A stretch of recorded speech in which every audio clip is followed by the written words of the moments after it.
want to start by modeling the canal. So we're going to click New in the first page of Revit, and to find the appropriate template for this matter, I can go to the English folder where we have the metric items, and then we select the mechanical default metric file and open it. And from these two options, we're going to select Project and then click OK. As we've mentioned previously, we have two important groups, mechanical and plumbing. The views that exist as the subgroups for the mechanical, here we can see all of the drawn canals. But if we look at the subgroups for plumbing, we can't see any of those canals, because this is how these settings have been adjusted, and we will become familiar with how to adjust those settings later on. Now, if we go to the mechanical group and choose one of the elevations, and by those we mean the east, north, south, and west views. For example, we're selecting the east, so we can see its view, and as you can see, we have two different levels here, level 1 and level 2, one at the height 0 and the other 4,000 millimeters. So now we want to draw some canals in the level 1, which would be somewhere around here. And for now, we're not going to pay attention with the coordination of our canal with all the other objects. We just want to draw some spontaneous canals so that we become familiar with this command. And then we're going to take the things that we drew to a sample project and check it out over there. So we go to One Mechanic Plan so that we can draw the canal onto the first level. We go to the Systems tab and click on the Duct command, or we could press the D and T keys from the keyboard, which is the shortcut for it. So to draw the duct, we can click on an empty space on our page.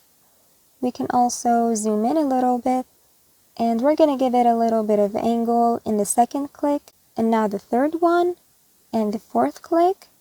As you can see, this command is continuous, and after each click that we apply, the necessary fitting duct, or actually the curve, would also be created between two straight ducts. So this is how we draw a canal. Now let's go check to see what its cross-section looks like, and what are the measurements, and in which level are we drawing, and settings like that. Now to cancel the duct command, we can press the escape key on our keyboard twice. Let me click some ducts again. Click, click, click. You see it's drawing ducts for me continuously. If we press the escape key once, the continuation would stop, but the duct command would still be activated. So we can go to a different place and start drawing ducts again. But if I want to cancel the command completely, I can press the escape key, the one that you see on your keyboard. We can press it twice. You see the command has been canceled. Or we can do something else. We can go to the ribbon and then click on Modify, and then the command would be canceled. Another thing that we can do is that we can right-click and click on Cancel. This cancel option would actually stop the continuation. It does the same thing as pressing the escape key once.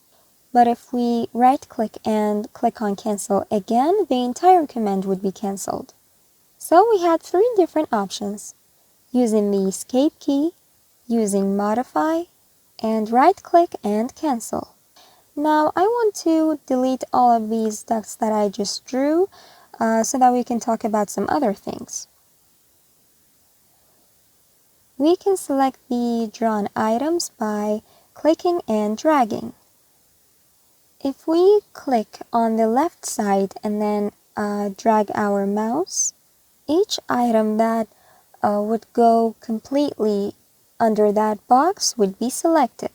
But if only a small part of it is included in that box, all of it wouldn't be selected. We have to hold a complete item. So this was for clicking from the left. But if we drag from the right side, even if just a small part of an item is included, all of it would be selected. You can see it's been highlighted. We're going to go down this fitting, this duct, and this one. So don't forget about these two small points when trying to select your items. If you're clicking from the left side, you have to include the entire item. But if you're clicking from the right, even the small parts would take the whole items. So after we select our items, we can go here and click on delete, or we could use the shortcut DE, or we could just press the delete key from our keyboard. So you have 3 different ways to delete your drawn items. Alright, so again we go to the Systems tab and click on the Duct command. But before we start drawing our canal, first we have to clarify what we want our cross-section to look like, and how do we want the fitting ducts to look like when they go between 2 straight ducts. To do that, we go to the Properties window and click on this drawer here so that we would have this list. We have 3 different parts: oval duct, rectangular duct, and the round duct. Oval is for drawing ducts with oval cross sections, and rectangular is for drawing ducts with the cross section rectangular, and round is for drawing ducts with circular cross sections. Now we have some different subgroups for each of these groups, which are actually called different types. For example, for the rectangular duct, we have 4 different types, which are indicating the elbows or the connections. Now let's go see what they look like. For example, I can go select the radius, elbows, tabs. Let's click on it. So the type of our cross section is rectangular, and its cross section is radius, elbows, tabs. Now the next thing that we should do is that we have to enter the dimensions of our cross sections. We can do that by either going up here to the options bar, or we could go to the properties window and this section right here. And as you can see, this dimensions option is so practical that Revit has separated it and put it here in the options bar so that I would have quicker access. So we're going to click on it and we have width.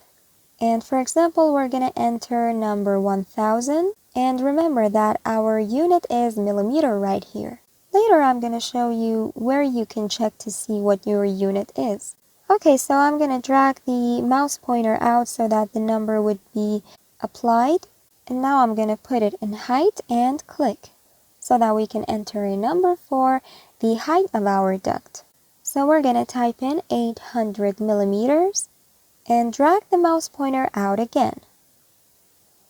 So by now we have selected the type of our connections as well as the dimensions for our cross section. Now we have to decide that this duct that we are drawing, in which level would it be drawn compared to the level that we are already onto. To check which level we are on, we go to the Properties window, and right here, Reference Level, we can see it's level 1. This is actually the level in which the one mechanical view has been drawn on. So we go to the Options bar.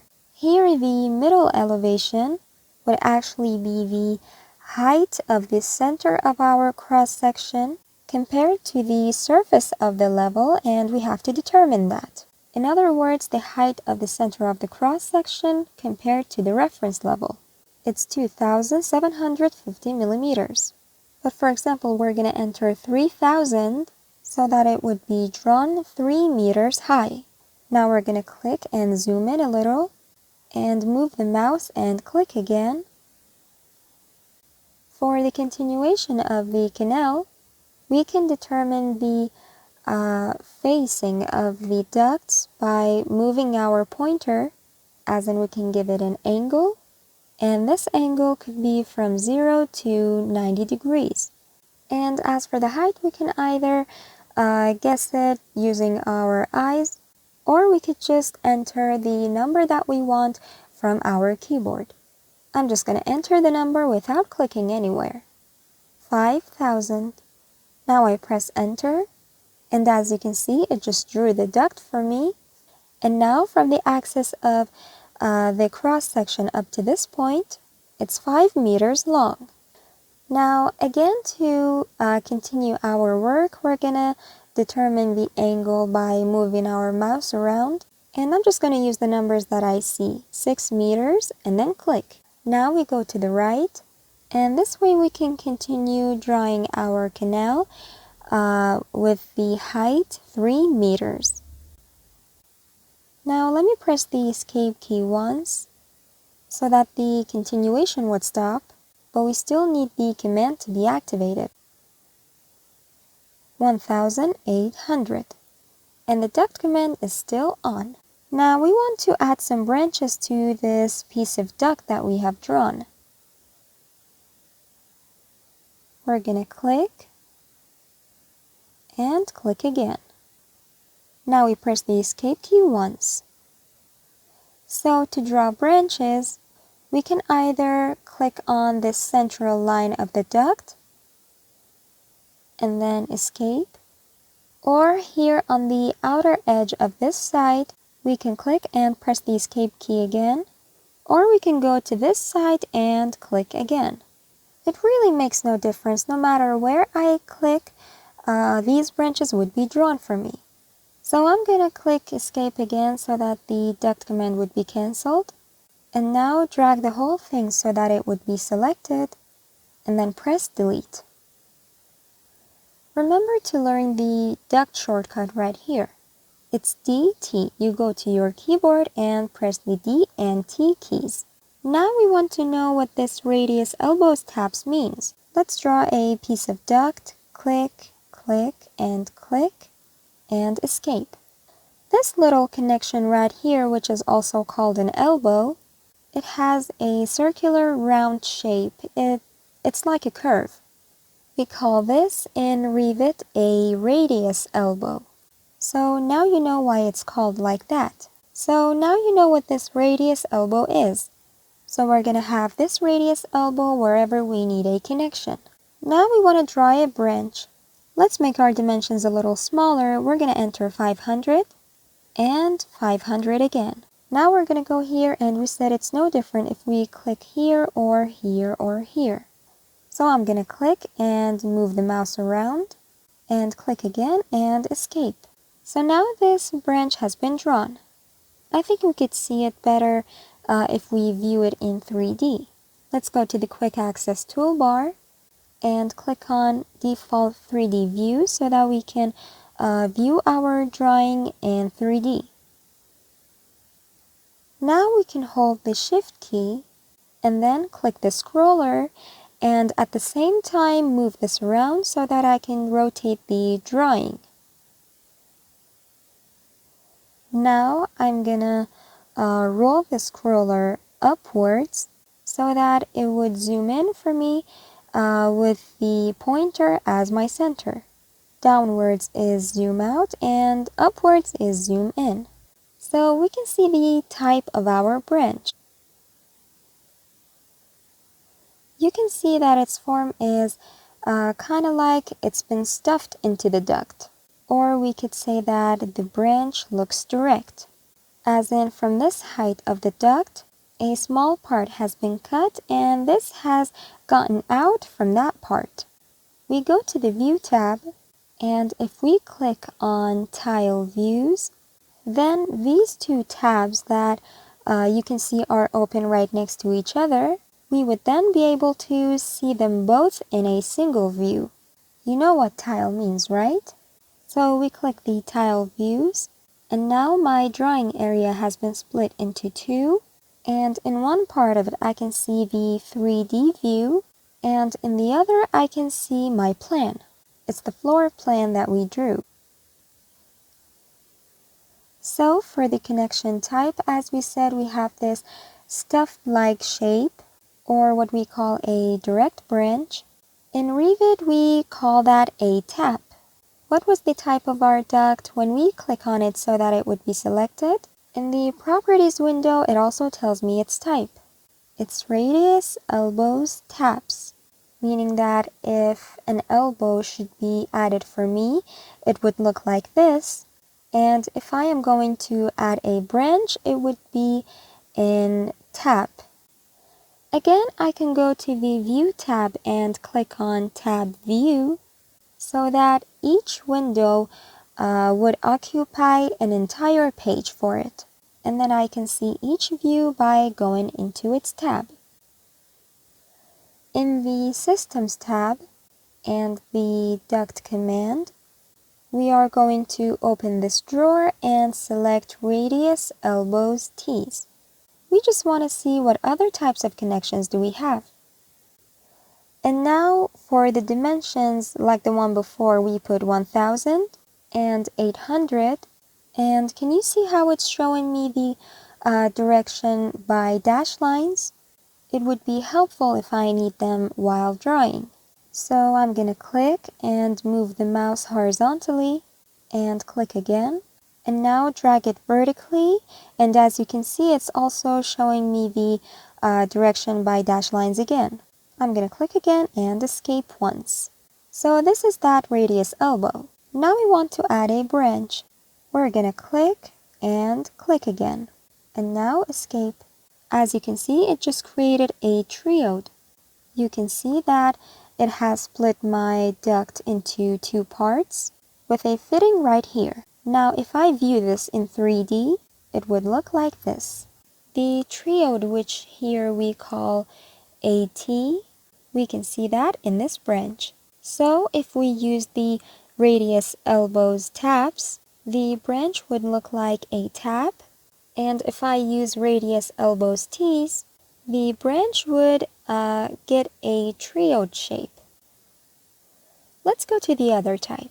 We have mitered, elbows, taps. We can guess what the taps part is. It's this direct branch that we just saw. But what's a mitered elbow? Let's go draw that so we can see. I'm going to click and select it. And we go to the area and the first click and the second click vertical. And then click again and press escape. So as you can see, this elbow that we just got, it has a corner. It has a 90-degree angle. We call this one a mitered elbow. So now we got radius elbow and mitered elbow. And now for our branches, we're going to enter 500 for the width. And with the height 500, click and click. And our branches are taps. Now the last connection type for the rectangular ducts is mitered elbows, tees. Now let me enter the previous dimensions, 1000 and 800, and click and click. Now click again and press escape once, and now the branch, click, click, and escape. So now we have radius elbows and mitered elbows. The branch type is taps, and on here we have tees. These are the 4 different types which we had under the rectangular duct group. We also have very similar types for both round and oval ducts as well, which we will practice some different types as well later on. And we will model them and see how we can draw them. You can see the radius and mitered elbows in this picture, and we can analyze them based on the airflow that goes through them. The air is coming in. In the radius elbow, it goes very well to this direction. And in the mitered elbow, because of the sharp angles that we have, the flow would slow down at these corners, which lowers the pressure of the air. So this is one of the cons of the mitered elbows. But what pros does it have that make it worth using? Let's go back to our Revit. And here in the area, first I'm going to go to the Wall command from the Architecture tab. and draw a piece of wall right here. Now let's say that we have a canal, which actually let me go draw this canal by radius elbows. Okay, now we go here. Actually, let me go a bit further, and here we go. Okay, so here's our canal. If we use the radius elbow, we can see that this corner of the wall is interfering with our elbow. Okay, now let's say that I don't have the permission, or I don't even have the enough space to move this canal around upwards or to the right so that I can fix this interference. So to solve this, what I can do is I go and use a mitered elbow. So I'm going to select that elbow from the Properties window and select the rectangular mitered elbow and replace that. So you can see that the problem's solved. So in case I have limited space, I can use the mitered elbow, but as we've also said before, this elbow lowers the pressure a little bit. And to solve that issue, some vanes can be included into the elbow. They are called turning vane, which helps the air flow a little easier. If you look here in this picture, you can see these little vanes installed into the elbow.